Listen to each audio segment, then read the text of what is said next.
Good morning friends. Her her Mahadev. మా ప్రయాణానికి స్వాగతం సుస్వాగతం. నేను మీ ప్రవీణ్ కుమార్ జొల్లు. ఫ్రెండ్స్, ఎప్పుడైనా ఆలోచించారా ప్రపంచం ఇంత పెద్దగా ఎందుకు కనిపిస్తుంది? ఎన్నో దేశాలు, ఎన్నో ఖండాలు, ప్రపంచం చాలా పెద్దగా ఉందని అనిపిస్తుంది.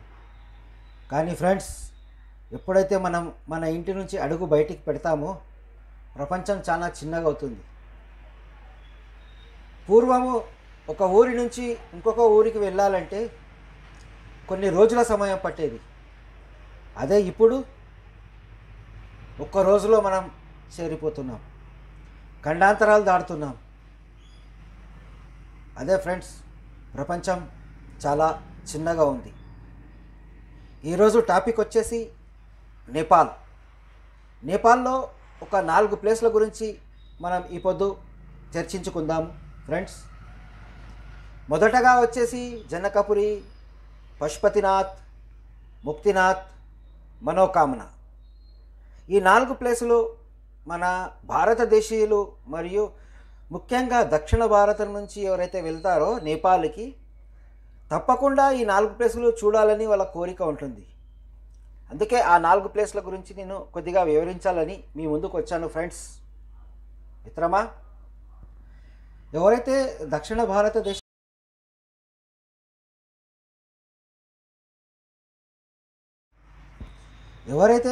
భారతదేశం నుంచి వస్తున్నారో, ముఖ్యంగా హైదరాబాద్ సెంటర్ ప్లేస్ తీసుకోండి.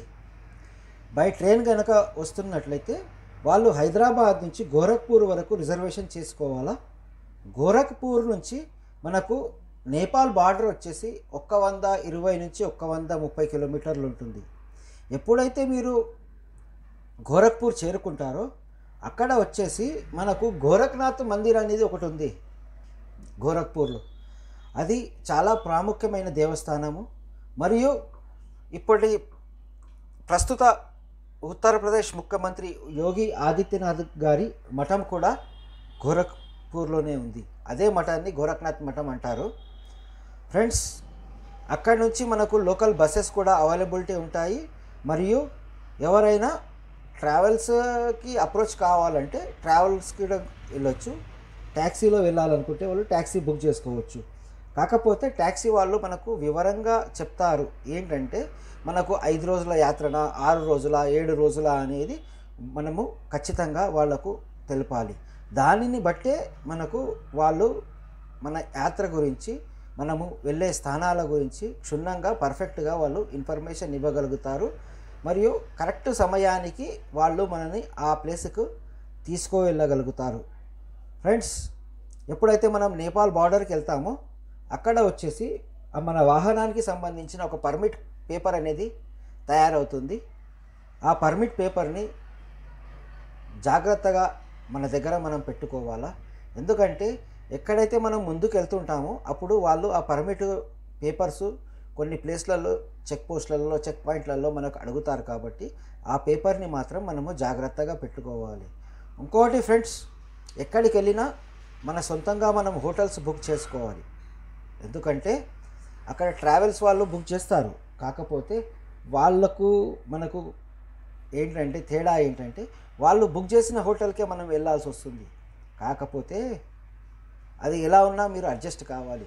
అదే మనము బుక్ చేసుకుంటే మట్టుకు మనకు నచ్చిన హోటల్లో మనము ఉండగలుగుతాము. ఎప్పుడైతే మనము సనోలి బార్డర్ నుంచి బయలుదేరుతామో మొదటగా మనము వెళ్ళేది జనకపురి అంటే సీతాదేవి పుట్టిన స్థానము మరియు జనక మహారాజు యొక్క నివాస స్థానము. మరియు సీతారాముల కళ్యాణం జరిగింది ఆ జనకపురిలోనే మనకు కొన్ని పురాణాలు చెప్తున్నాయి. అక్కడ వచ్చేసి ఆ ప్యాలెస్ని చూస్తే కనుక చాలా బ్రహ్మాండంగా ఉంటుంది. దాదాపుగా మనకు ఒక మోస్తారుగా అనుకోండి, ఇప్పుడైతే మనం మైసూర్ ప్యాలెస్ చూస్తామో ఆ విధంగా మనకు అనిపిస్తుంది ఆ ప్యాలెస్ని చూస్తే. అదే జనకపురిలో మనకు ఇంకొక 3 ప్లేసులు ఉన్నాయి. బై వాక్ డిస్టెన్స్లో నడుచుకుంటూ వెళ్ళి దర్శనం చేసుకొని రావచ్చు. దేవస్థానాలు ఉన్నాయి. ఒక శివ మందిర్ ఉన్నది, ఒకటి హనుమాన్జీ మందిర్ ఉన్నది, ఇంకొకటి వాల్మీకి గారు అక్కడ రచించిన స్థానం కూడా ఉంది మనకు ఫ్రెండ్స్. ఎప్పుడైతే జనకపురి మీరు కంప్లీట్ చేసుకుంటారో అక్కడి నుంచి మీరు బయలుదేరి దాదాపు 5 గంటల జర్నీ అవుతుంది, మీరు కాఠ్మాండు చేరుకుంటారు. కాఠ్మాండు చేరుకున్న తర్వాత మనకు దేవస్థాన పరిసర ప్రాంతాల్లోనే మీరు హోటల్ తీసుకోవాలి. దేవస్థాన పరిసర ప్రాంతాల్లోనే మీరు బస చేయాలి. ఎందుకంటే మనకు దేవస్థానం వాకబుల్ డిస్టెన్స్లో అవుతుంది కాబట్టి మనము ఆ దేవస్థానం నియర్ బై సరౌండింగ్లోనే హోటల్ తీసుకోవాలి. మరియు ఇంకొకటి ఏంటంటే అక్కడ నియర్ బై దేవస్థానం సైడ్లో హోటళ్ళు కనుక తీసుకుంటే కనుక మనకు రీజనబుల్గానే ఉన్నాయి. మన ఇండియన్ కరెన్సీలో 1000 రూపాయలు 1200 రూపాయల్లో మనకు మంచి రూము దొరుకుతుంది. ఎప్పుడైతే మనం సాయంత్రం కాఠ్మాండు వెళ్తామో ఆ రోజు సాయంత్రం 6 గంటలకు కనుక మనము దేవస్థానానికి వెళ్ళగలిగితే అప్పుడు మహామంగళ ఆరతి జరుగుతుంది. మహామంగళ ఆరతిని మనము దర్శనం చేసుకోగలుగుతాము మరియు పశుపతినాథ్ దర్శనం చేసుకోగలుగుతాము. ఫ్రెండ్స్, ఆ దర్శనం చేసుకున్న తర్వాత దేవస్థానంలోనే కొన్ని పరివార దేవతలు ఉన్నాయి, వాళ్ళందరినీ దర్శనం చేసుకున్న తర్వాత ఏదైతే పక్కనే శ్మశాన వాటిక ఉంది అక్కడే కాలుస్తారు. ఏ విధంగా అయితే మనకు కాశీలో మన మణికర్ణిక ఉందో అదేవిధంగా నేపాల్ పశుపతినాథ్ దేవాలయం పక్కనే శ్మశాన వాటిక ఉంది. అక్కడ నిత్యము చిత కాలుస్తూనే ఉంటారు. ఆ రోజు ఆ ప్లేస్లో అవన్నీ విజిట్ చేసుకున్న తర్వాత నెక్స్ట్ డే మార్నింగ్ ఎగ్జాక్ట్గా మనము 7 గంటలకు గనక మనం దేవస్థానంలో ఉండగలిగితే అప్పుడు పశుపతినాథ్ 5 ముఖాలతో ఉన్న శివుడికి అభిషేకం జరిగే సమయం అభిషేకము జరిగే సమయం కాబట్టి ఆ సమయంలో మనము అక్కడికి వెళ్ళగలిగితే మనము మూల విరాటైన శివుని విగ్రహాన్ని, మూర్తిని, లింగాన్ని మనము చూడవచ్చు. అభిషేకం జరిగే సమయంలో మనం దర్శనం చేసుకోవచ్చు. ఆ దర్శనం చేసుకున్న తర్వాత ఫ్రెండ్స్ పొద్దున బ్రేక్ఫాస్ట్ చేసేసి అక్కడి నుంచి కనుక మనము బయలుదేరితే మళ్ళీ చేరుకుంటాం ఎక్కడికి, మనోకామన వచ్చేసి వెహికల్ పైకి గుట్టపైకి వెళ్ళదు ఫ్రెండ్స్, అక్కడ కిందనే ఆపాల్సి వస్తుంది. అక్కడి నుంచి మనకు రూప్వే సదుపాయం వాళ్ళు కల్పించారు. అక్కడి నుంచి రూప్వేలో మనం దేవస్థానం దగ్గరికి వెళ్ళగలిగితే అక్కడ రూప్వే నుంచి దిగిన తర్వాత దాదాపు 200 నుంచి 300 మీటర్ల దూరంలో మనకు దేవస్థానం ఉంటుంది, మనోకామనాదేవి. ఆ టెంపుల్ని ఏ విధంగా ఉందంటే అమ్మవారు శక్తి రూపంలో అక్కడ విరాజిల్లుతుంది. చాలా మహిమాన్విత స్థలము, చాలా పవర్ఫుల్ ప్లేస్. అక్కడ వెళ్ళి మనం దర్శనం చేసుకొని 1 గంట సేపు అక్కడ టెంపుల్ ఆవరణలో కూర్చొని ధ్యానము చేసి తర్వాత మనకు నచ్చితే ఆ రోజు నైట్ హాల్ట్ అక్కడే చేస్తాము, లేదా నచ్చలేదు ముందుకెళ్ళాలనే తొందర ఉంటే కనుక మళ్ళీ రూప్వే దగ్గరికి వచ్చేసి రూప్వే నుంచి మళ్ళీ కిందికి రావాలి. అక్కడి నుంచి మనము బయలుదేరితే కనుక మధ్యాహ్నం మనం బయలుదేరితే రాత్రి సమయం 8-9 అవుతుంది మీరు పోఖ్రా చేరుకోవడానికి. పోఖ్రా వచ్చేసి చాలా బ్యూటిఫుల్ సిటీ అండి నేపాల్లో. అక్కడ పోఖ్రా సిటీలో నుంచి మనము అన్నపూర్ణ హిల్స్ని చూడగలుగుతాము. అన్నపూర్ణ మౌంటైన్స్ అంటారు, అన్నపూర్ణ పర్వత శిఖరాలు అంటారు. అవి కూడా హిమాలయ పర్వతలోనే అంతర్భాగమై ఉంటాయి. అయితే మనం పోఖ్రా గురించి తెలుసుకుందాం. ముందుగా ఎప్పుడైతే మీరు నైట్లో పోఖ్రా చేరుకుంటారో అప్పటికి మీకు దాదాపుగా అక్కడ మనకు 2000 నుంచి 2500లో చాలా బ్రహ్మాండమైన రూము మనకు దొరుకుతుంది. ఎందుకంటే ప్రపంచ దేశాల నుంచి అక్కడికి వస్తుంటారు, చాలామంది ఫారినర్స్ అక్కడ ఉంటారు కాబట్టి మనకు హోటల్స్ అనేవి మంచి క్వాలిటీలో, మంచి హై క్లాస్లో, హైజీనిక్గా ఉంటాయి. పోఖ్రా సిటీ గురించి చెప్పాలంటే అది ఒక ప్రకృతి అందమైన నగరం.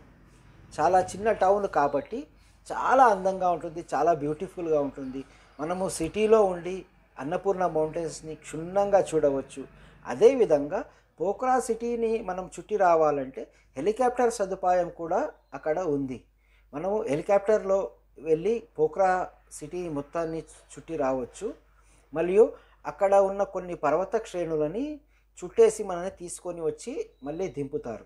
ఫ్రెండ్స్, అది ముగిసిన తర్వాత పోఖ్రాలో కూడా ఒక 2-3 స్థానాలు ఉన్నాయి. బౌద్ధ ధర్మానికి సంబంధించిన దేవస్థానం కూడా ఉంది, అది కూడా మనము దర్శనం చేసుకోవచ్చు.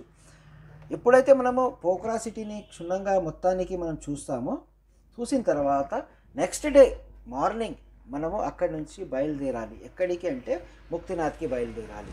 కాబట్టి ముక్తినాథ్కి దాదాపుగా అక్కడ సొంతంగా వెహికల్ ఉన్నవాళ్ళు సొంతంగా వెళ్ళొచ్చు. లేదంటే అక్కడ కొంతమంది ట్యాక్సీ వాళ్ళు ముక్తినాథ్ తీసుకెళ్ళి దర్శనం తీసుకొని వస్తారు ముక్తినాథ్ నుంచి. కాబట్టి మనం అక్కడ కూడా వాళ్ళని అప్రోచ్ కావచ్చు. ఎప్పుడైతే మనము పోఖ్రా నుంచి బయలుదేరుతామో ముక్తినాథ్కి దాదాపు 30 కిలోమీటర్ల వరకు మనకు సాఫీగా రోడ్డు ఉంటుంది. దాని తర్వాతనే స్టార్ట్ అవుతుంది మన అసలైన ఘట్టం, హిమాలయ ఘట్టం అంటారు దాన్ని ఫ్రెండ్స్. అవి వచ్చేసి ముస్తాంగ్ వ్యాలీ, లోవర్ ముస్తాంగ్ అంటారు దాన్ని, అప్పర్ ముస్తాంగ్ అంటారు, లోవర్ ముస్తాంగ్ అంటారు. అప్పర్ ముస్తాంగ్ అంటే మనకు ముక్తినాథ్కి పైన ఉండే లొకేషన్ మొత్తానికి అప్పర్ ముస్తాంగ్ అంటారు. ముక్తినాథ్కి కింద ఉండే లొకేషన్ ఏదైతే ఉన్నదో దాన్ని మొత్తం లోవర్ ముస్తాంగ్ అంటారు. లోవర్ ముస్తాంగే ఫ్రెండ్స్ ప్రపంచంలో టాప్ 10 మోస్ట్ డేంజరస్ ఫ్లోర్లలో ముక్తినాథ్ రేంజ్ కూడా ఒకటి ఫ్రెండ్స్. ఇక్కడ ఎంత జాగ్రత్తగా ఉంటే అంత మంచిది. మనము 2 కళ్ళు కాదు 4 కళ్ళు చేసుకొని ఇక్కడ ఉండాలి ఫ్రెండ్స్. ఆ రోడ్డే కానీ కొన్ని సందర్భాల్లో నదిలో నుంచి రివర్ క్రాసింగ్ ఉంటుంది, అంటే నదిలో నుంచే వెహికల్ దాటుతాం. కాబట్టి చాలా జాగ్రత్తగా ఉండాలి. Be careful. ఎక్కడ పడితే అక్కడ వచ్చేసి ఫోటో దిగడానికి నిలబడరాదు ఫ్రెండ్స్. ఏ పర్వతం ఏ కొండచర్య రాలుతుందో మనకు తెలియదు. కాబట్టి అక్కడ లోకల్గా ఉండే డ్రైవర్లు ఏదైతే సజెస్ట్ చేస్తారో అలానే ఫాలో కావాలా. వాళ్ళు ఎక్కడైతే ఆపుతారో అక్కడే దిగాల. ఎక్కడైతే వాళ్ళు ఆపరో వాడిని ఆపమని కూడా మనము చెప్పరాదు ఫ్రెండ్స్. ఎందుకంటే అక్కడ వాళ్లకు లోకల్గా ఉండేవాళ్ళు కాబట్టి వాళ్ళకు పర్ఫెక్ట్గా తెలుసు ఏ లొకేషన్లో ఏముంది, ఎంత ప్రమాదం ఉంది, ఎక్కడ మనము జాగ్రత్తగా ఉండాలి, ఎక్కడ భద్రతగా ఉంది అనేది వాళ్ళకు క్షుణ్ణంగా తెలుసు. కాబట్టి వాళ్ళని మనము ఫాలో కావాలి. ముక్తినాథ్ వచ్చేసి ముక్తిధామం, విష్ణు యొక్క స్థానం. ఏదైతే మనము బద్రీనాథ్ అంటామో, చార్ధామ్లో బద్రీనాథ్ ఏ విధంగా ఉందో మనకు నేపాల్లో ముక్తినాథ్ అదే విధంగా ఉంది. పశుపతినాథ్ శివునికి ముఖ్యమైన స్థానం అయితే ముక్తినాథ్ వచ్చేసి విష్ణువుకు ముఖ్యమైన స్థానం. ఇక్కడ ఫ్రెండ్స్ విష్ణుమూర్తి ధ్యాన ముద్రలో కూర్చుంటాడు. మనము ప్రపంచంలో ఎక్కడ కూడా మనం చూడము. అలాంటిది విష్ణుమూర్తి ధ్యాన ముద్రలో కూర్చొని ఉంటాడు ఫ్రెండ్స్. ఆ మూల విరాట్ని చూస్తే 2 కళ్ళు సరిపోవు, అంత తేజమయంగా ఉంటాడు ఆ విష్ణు భగవానుడు. ఫ్రెండ్స్ మీరు తప్పకుండా ముక్తినాథ్ దర్శనం చేసుకోవాలి. ఎవరైతే నేపాల్ వెళ్తున్నారో దక్షిణ భారతదేశం నుంచి తెలుగు వాళ్ళే కానీ, ఎందుకంటే ఈ వీడియో తెలుగులో చేస్తున్నాను కాబట్టి తెలుగు వాళ్ళకే కొద్దిగా ఎక్కువగా యూటిలైజ్ అవుతుంది. ఫ్రెండ్స్ ఎప్పుడైతే మీరు నేపాల్ యాత్ర చేస్తారో ఖచ్చితంగా జనకపురి, పశుపతినాథ్, మనోకామన, ముక్తినాథ్ ఈ 4 దర్శనాలు మాత్రం ఖచ్చితంగా చేసుకోండి ఫ్రెండ్స్. భవిష్యత్తులో మళ్ళీ వెళ్తాము వెళ్ళము మనకు తెలియదు. ఒక్కసారి అయితే వెళ్తున్నాము కాబట్టి ఖచ్చితంగా అన్ని ప్లేస్లు మంచిగా దర్శనం చేసుకొని రండి ఫ్రెండ్స్. ఆ ముక్తినాథ్ ఏదైతే ఉందో దాదాపు మనకు 13,000 అడుగుల ఎత్తులో ఉంటుంది. దేవస్థానం పరిసర ప్రాంతాల్లో మనకు మొత్తంకు ఐస్ బరఫ్ అనేది ఉంటుంది. ఇంకోటి అక్కడ 108 నంది ముఖాల నుంచి నీళ్లు వస్తుంటాయి. ముక్తిధార అంటారు దాన్ని. అక్కడ 108 నంది ముఖాల కింద స్నానం చేయాలి ఫ్రెండ్స్. ముక్తికి సోపానం అంటారు ఫ్రెండ్స్. ఎప్పుడైతే మీరు ముక్తినాథ్ దర్శనం చేసుకుంటారో అప్పుడే మీకు అర్థమవుతుంది ఆ స్థానం మహిమ ఏంటిదనేది.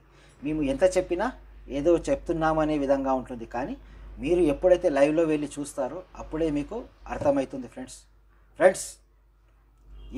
ఇంతటితో ఈ కొద్దిగా ఏదైతే ఇన్ఫర్మేషన్ ఉందో ఇది మీతో షేర్ చేశాను. ఒకవేళ మీకు ఈ వీడియో నచ్చినట్లయితే లైక్ చేయండి, సబ్స్క్రైబ్ చేయండి, మీ యొక్క అభిప్రాయాలను నాకు తెలపండి కామెంట్ రూపంగా. ఫ్రెండ్స్ ఏమైనా తప్పుగా చెప్తే కనుక దాని గురించి నాకు చెప్పండి. నేను భవిష్యత్తులో తీసే వీడియోలలో నేను కరెక్షన్ చేసుకుంటాను. కొత్తగా స్టార్ట్ చేస్తున్నాను ఫ్రెండ్స్, కాబట్టి కొన్ని తడబడటం అనేది సహజము, కానీ ఎంతో ప్రయత్నం చేస్తూ మాట్లాడుతున్నాను ఫ్రెండ్స్. ఒకవేళ నచ్చినట్లయితే లైక్ అండ్ సబ్స్క్రైబ్ చేయండి. మా ప్రయాణానికి వీక్షించినందుకు అందరికీ ధన్యవాదాలు. Her her Mahadev.